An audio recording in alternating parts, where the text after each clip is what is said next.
Bonjour à vous, heureux de vous retrouver pour cette 12e leçon qui s'intitule Les clés de la grâce et le trône de grâce de Dieu. C'est une joie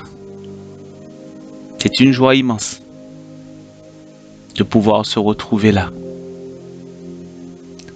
Là où Dieu dit, là où 2 ou 3 sont réunis en mon nom, je suis au milieu d'eux.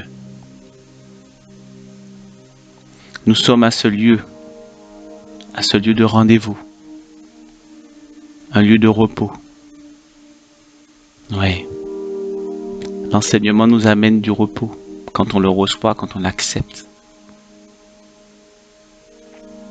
Alors je vous invite encore à être attentif, à l'écoute, posément,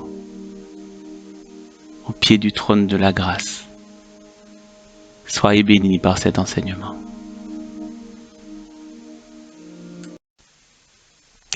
Voilà, nous allons donc commencer notre leçon par prendre un verset d'introduction qui se situe dans le livre La lettre aux Hébreux, au chapitre 4. Nous allons lire tout le verset. Donc cette leçon fait suite à la 11e leçon que nous avons vue sur la grâce et l'affranchissement et la liberté en Christ. Donc nous sommes dans le second thème, le thème de la grâce infinie de Dieu, de la classe répondre à l'appel du royaume de Dieu, donc de l'école prépa au ministère de la parole.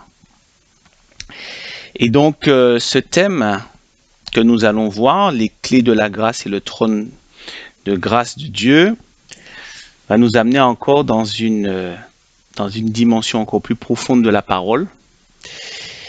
Donc nous allons lire ce verset, le chapitre 4 en entier, donc aux Hébreux, lettre aux Hébreux.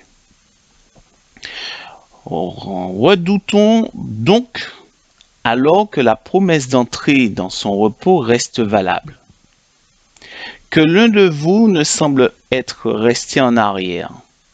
En effet, cette bonne nouvelle a été annoncée aussi bien qu'à eux, mais la parole qu'ils ont entendue ne leur a servi à rien parce qu'ils n'étaient pas unis dans la foi à ceux qui ont écouté.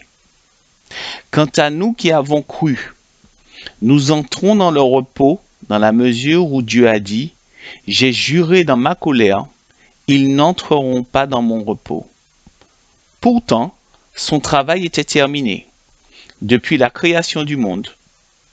En effet, il a parlé quelque part ainsi au sujet du 7e jour. Et Dieu se reposa de toute son activité le 7e jour. Et dans ce passage, il dit encore, « Ils n'entreront pas dans mon repos. » Ainsi, certains ont encore la possibilité d'y entrer. Et les premiers à recevoir cette bonne nouvelle n'ont pas accédé au repos à cause de leur désobéissance. C'est pourquoi Dieu fixe de nouveau un jour. Aujourd'hui, en disant bien, longtemps après par David cette parole déjà citée. Aujourd'hui, si vous entendez sa voix, n'endurcissez pas votre cœur. Si Josué leur avait effectivement donné le repos, Dieu ne parlerait pas après cela d'un autre jour. Il reste donc un repos de sabbat pour le peuple de Dieu. En effet, celui qui entre dans le repos de Dieu se repose lui aussi de son activité, tout comme Dieu s'est reposé de la sienne. Empressons-nous donc d'entrer dans ce repos, afin que personne ne tombe en donnant le même exemple de désobéissance. En effet, la parole de Dieu est vivante et efficace, plus tranchante que toute épée à 2 tranchants, pénétrante jusqu'à séparer âme et esprit, jointure et moelle. Elle juge les sentiments et les pensées du cœur. Aucune créature n'est cachée devant lui. Tout est nu et découvert aux yeux de celui à qui nous devons rendre compte. Ainsi, Puisque nous avons un souverain grand prêtre qui a traversé le ciel, Jésus, le Fils de Dieu, restons fermement attachés à la foi que nous professons. En effet, nous n'avons pas un grand prêtre incapable de compatir à nos faiblesses. Au contraire, il a été tenté en tout point comme nous, mais sans commettre de péché. Approchons-nous donc avec assurance du trône de la grâce afin d'obtenir compassion et de trouver grâce pour être secouru au moment opportun. Amen. Amen. Je vous invite donc à encore incliner la tête en signe d'humilité dans la présence de notre Seigneur pour pouvoir prier afin de recevoir encore la révélation qui est nécessaire, qui est attachée à cette parole. Ô Dieu d'amour, nous voulons encore te rendre grâce et te remercier parce que nous sommes au bénéfice dans ce temps. Oui, dans ce temps d'enseignement où tu nous instruis, où tu nous appelles encore à nous rapprocher de toi avec assurance. Parce que Seigneur, tu as payé le prix afin que nous ayons droit à ce repos qui a été promis. Et tu es fidèle pour accomplir les promesses de Dieu. Oui. Alors par l'œuvre de ton Saint-Esprit en cet instant, que tu nous disposes pleinement, Seigneur, à recevoir encore la révélation de ta parole. Oui. Oui. Approchons-nous donc du trône de la grâce. Merci encore. Nous t'avons prié dans le doux et précieux nom de ton Fils Jésus-Christ et pour ta seule gloire. Amen. Voilà. Donc à partir de ce verset où l'introduction de la parole clé, approchons-nous donc du trône de la grâce. Il est question du repos. Il est question du repos. Et donc, si on regarde les quelques définitions que nous avons du repos, donc dans le dictionnaire, il est parlé de plusieurs définitions dans le repos. Absence de mouvement, immobilité d'un corps. Aussi, il y a une autre définition, fait partie de fait quelqu'un se reposer, de cesser son activité. État de quelqu'un qui se repose, qui dort. Voilà.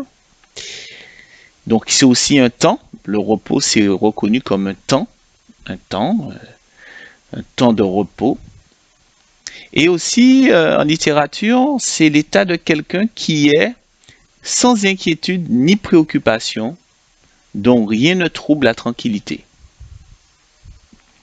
Et même en allant plus bas, plus loin dans la description, on voit que d'un point de vue militaire, le repos, c'est un commandement qui indique l'abandon de la position du garde à vous. Voilà. Et aussi dans la construction, c'est aussi un petit palier qui interrompt la suite des marches d'un escalier. À travers toutes ces définitions, on voit que le repos, que la notion du repos, ça va beaucoup plus loin que la notion du sommeil. Le repos touche à des notions qui sont non seulement à l'intérieur de l'être, de l'homme, mais on voit que c'est aussi physique et donc que c'est lié aussi à la nature, au fonctionnement de la nature et aussi au fonctionnement sociétal, puisque c'est un temps qui est fixé. Donc le repos est vital. C'est vital pour l'homme et pour la nature. au risque qu'il tombe dans l'épuisement s'il ne respecte pas le repos. Sur le plan corporel, on peut voir que l'insomnie, qui est une incapacité à initier ou à maintenir le sommeil, a pour conséquence bien des troubles dans le corps humain, qui conduit inévitablement à la dépression et à de nombreuses maladies. La médecine a pour fondement de dire que le sommeil est réparateur. Sur le plan naturel, au niveau de l'environnement, on voit que l'hyperactivité de la société engendre l'épuisement des ressources naturelles, amène le réchauffement climatique, la perte de la couche d'ozone qui est une protection pour l'homme et pour la nature. Et aussi amène l'apparition de virus, de nouvelles maladies qu'on ne connaissait pas. Donc par conséquent, le repos est vraiment vital pour l'humanité, pour la survie de l'humanité. Dans la Genèse même, Dieu s'est reposé lui-même de son activité le 7e jour. Et dans ce chapitre, Dieu parle de nous faire entrer dans son repos.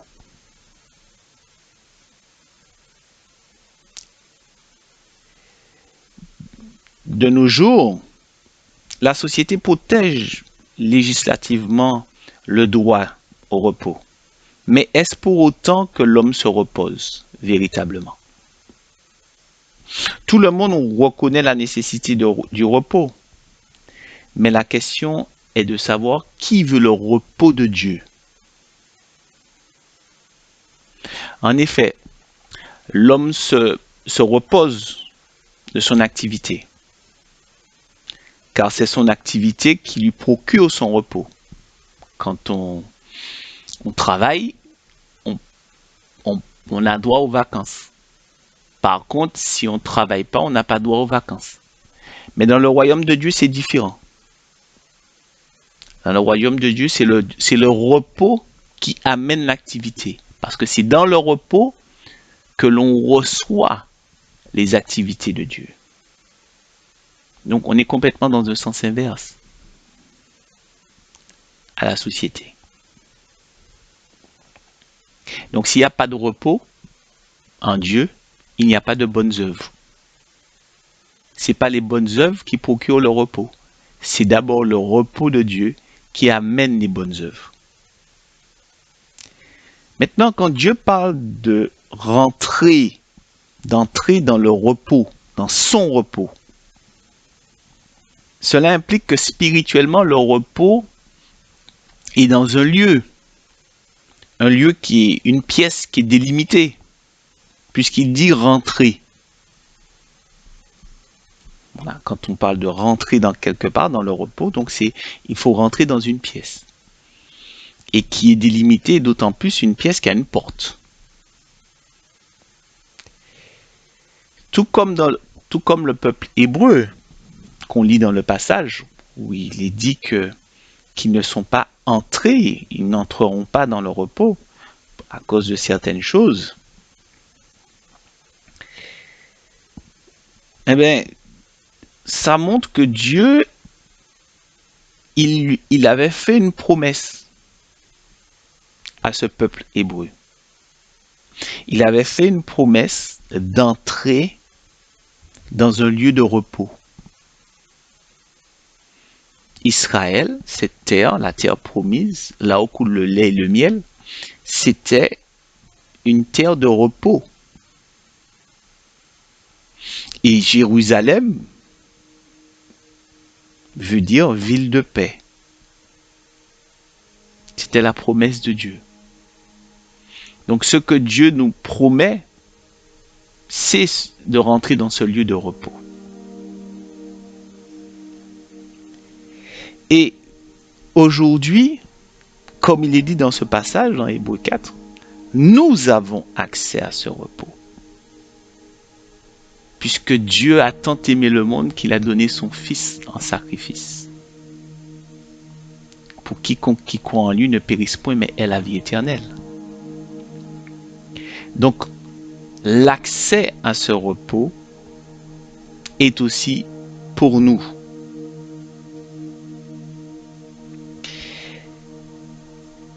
Donc dans Jean 3,16, on retrouve encore ce verset qui est tant connu. Et ce verset, celui qu'on est en train qu'on prend comme support d'introduction, il amène une révélation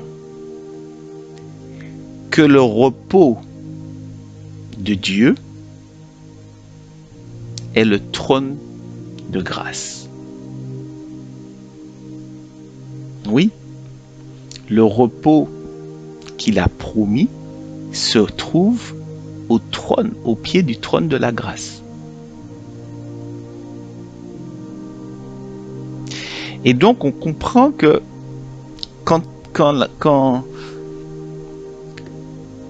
la Bible, quand la parole nous parle de nous approcher avec assurance, dans ce verset qu'il est dit au verset 16, approchons-nous donc avec assurance du trône de la grâce afin d'obtenir compassion et de trouver grâce pour être secouru au moment opportun. Et dans d'autres versions, c'est pour être secouru dans nos besoins. On voit combien il faut reconnaître que Dieu est là pour répondre à nos besoins. Il nous a créés avec des besoins. Et il est la source qui répond aux besoins. Dieu a prévu que, comme une batterie d'un portable et autres, qui doit donner de l'énergie à un fonctionnement du téléphone, il est prévu qu'elle vienne se brancher à une source d'alimentation pour se recharger. Donc on est créé avec des besoins. Et donc c'est d'autant plus tomber dans l'erreur d'oublier que nous sommes ces batteries qui avons besoin d'être rechargées et voire d'être réparées et de se connecter à la source. Et la source en question, c'est elle qui c'est elle qui connaît les besoins et c'est elle qui déverse. On ne va pas brancher son téléphone sur n'importe quelle source de courant au risque de faire éclater le portable si nous sommes dans un pays étranger. Donc, c'est la source en question qui connaît exactement les besoins de l'homme. Dieu connaît nos besoins. Et donc, quand Dieu dit « Approchons-nous donc du trône de la grâce », si nous recoupons Hébreux 4 que nous sommes en train de lire, que nous avons pris en verset d'introduction, approchons-nous du trône de la grâce. Et si nous rapprochons aussi Dieu a tant aimé le monde qu'il a donné son Fils en sacrifice, on comprend que le trône de la grâce de Dieu est le cœur de Dieu. Le trône de la grâce de Dieu, c'est le cœur de Dieu.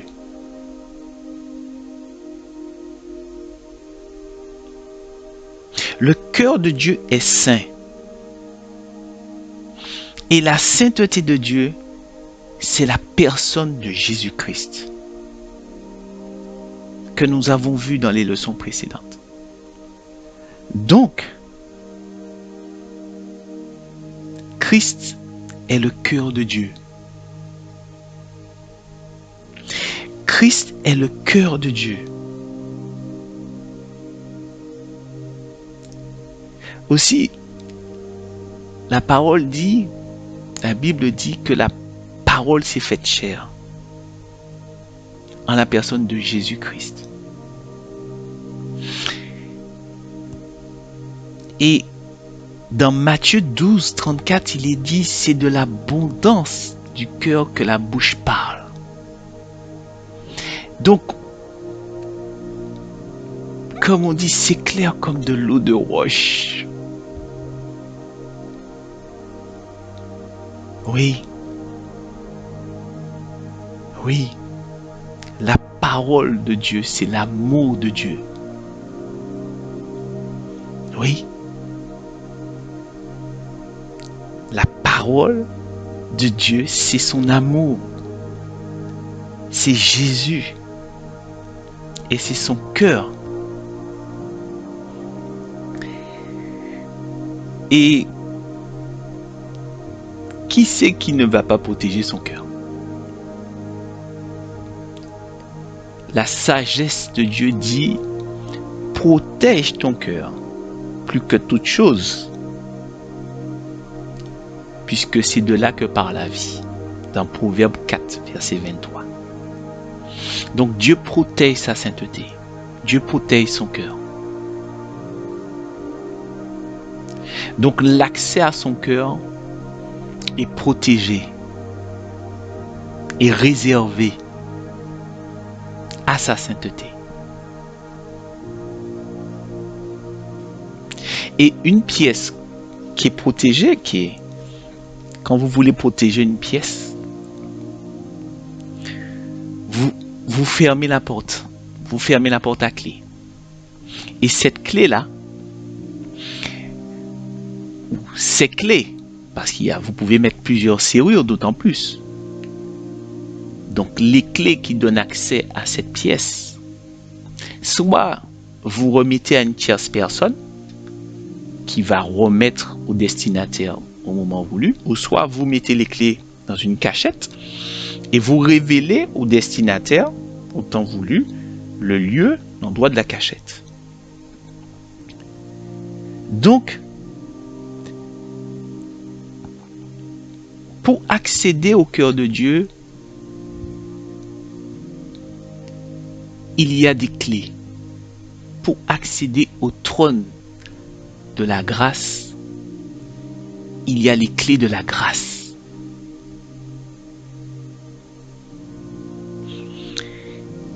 Et dans le livre de l'Exode, le tabernacle que Dieu a montré à Moïse n'est en fait que les clés d'accès du cœur de Dieu.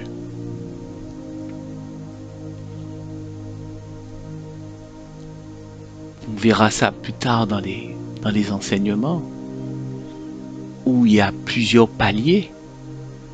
Il y a le lieu, il y a le parvis, il y a le lieu saint, il y a le lieu très saint. C'est exactement ce que nous qui sommes créés à l'image de Dieu, nous sommes constitués.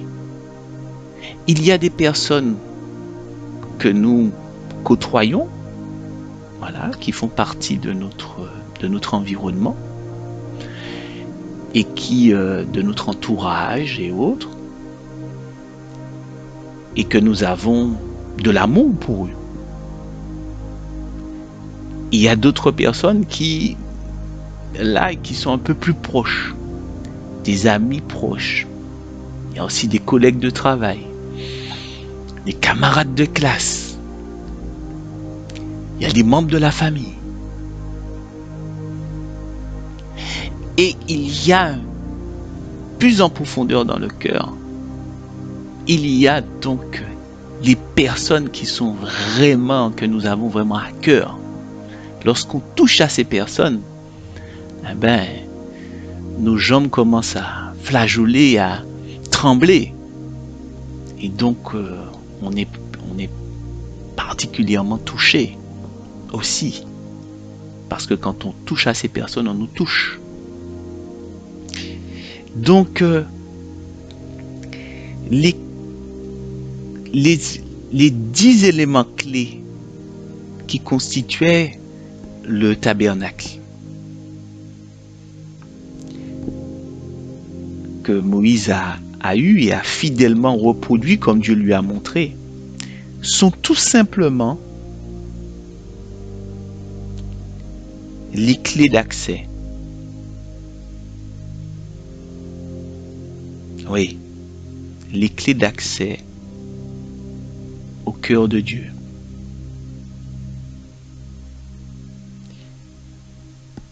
C'est dans la parole de Dieu que l'homme trouve son repos. Et parmi les 10 éléments clés du tabernacle, et si on fait le lien entre les 10 éléments clés et les 10 commandements par rapport à la parole de Dieu, on comprend que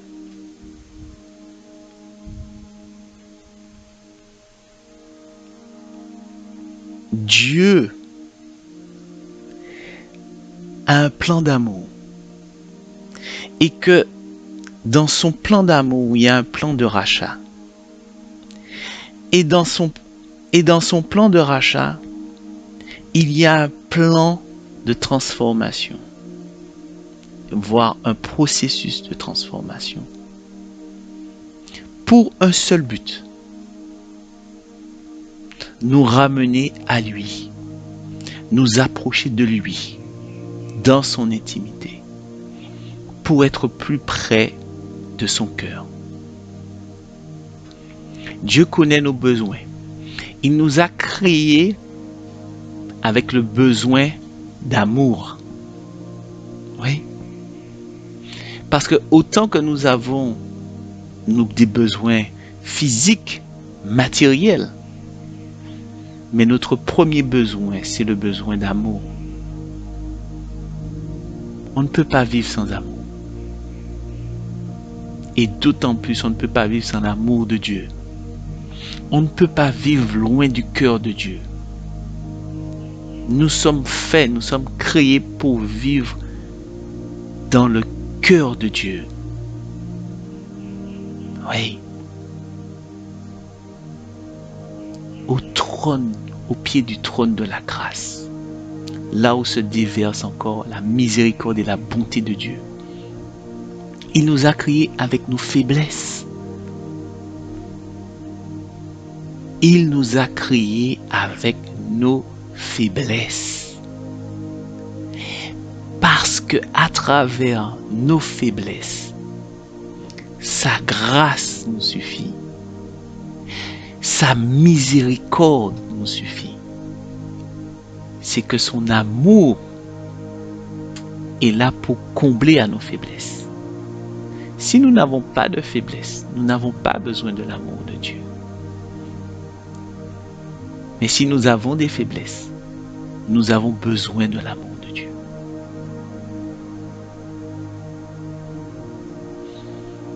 Et à la lecture de cela,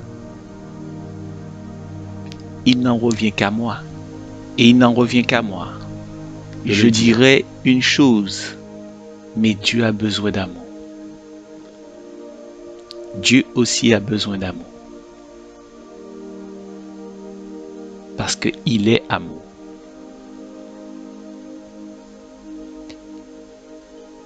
Et Dieu nous appelle à recevoir cet amour.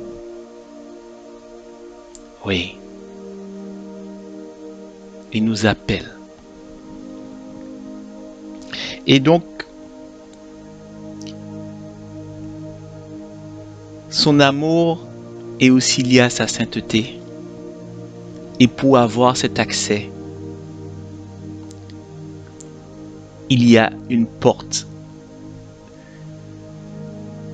qu'il faut passer. Il y a des clés. Il faut les clés pour les ouvrir. Et donc, dans ce chapitre d'Hébreux, on peut constater qu'il a manqué des clés au peuple hébreu. Certains. certains parmi le peuple hébreu ne sont pas rentrés. Oui. Et Hébreux 4 nous cite à peu près 4, voire 5 clés. 5 clés de la grâce qui leur a fait défaut. Oui. On peut voir d'abord qu'il leur a manqué de l'humilité. Oui. Et qu'il aura manqué de se reposer sur l'aide que Dieu offre à son peuple. Donc aujourd'hui, nous devons nous rapprocher avec ce vêtement d'humilité et avec nos demandes d'aide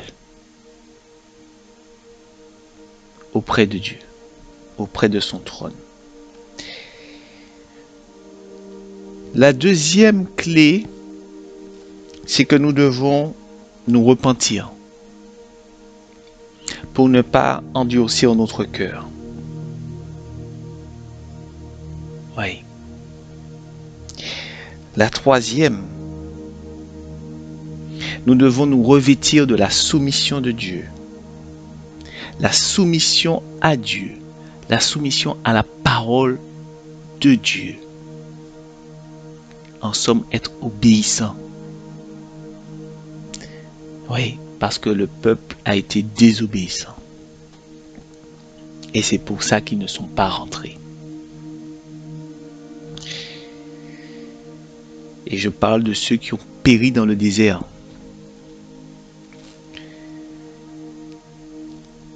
Ensuite, il est parlé du fait qu'ils n'étaient pas unis dans la foi de la parole de grâce. L'unité dans la foi. Sur la table de préposition au pain, il y avait 12 pains. Il n'y avait pas un seul pain. Il y avait 12 pains. Oui. C'est le peuple. C'est le peuple qui rentre.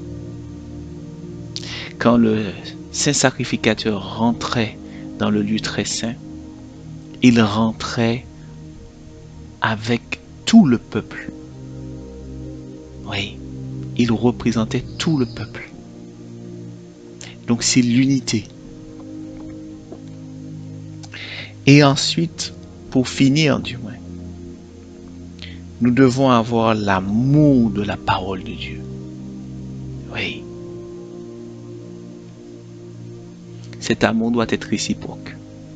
Dieu nous aime, mais nous devons l'aimer. Nous ne devons pas nous rapprocher du trône de la grâce uniquement parce qu'il répond à des besoins matériels et autres. Mais c'est d'abord par amour. Parce que Dieu se nourrit de notre amour et nous nourrissons de son amour. Soyez bénis par cet enseignement. Voilà. Nous sommes approchés. Oui.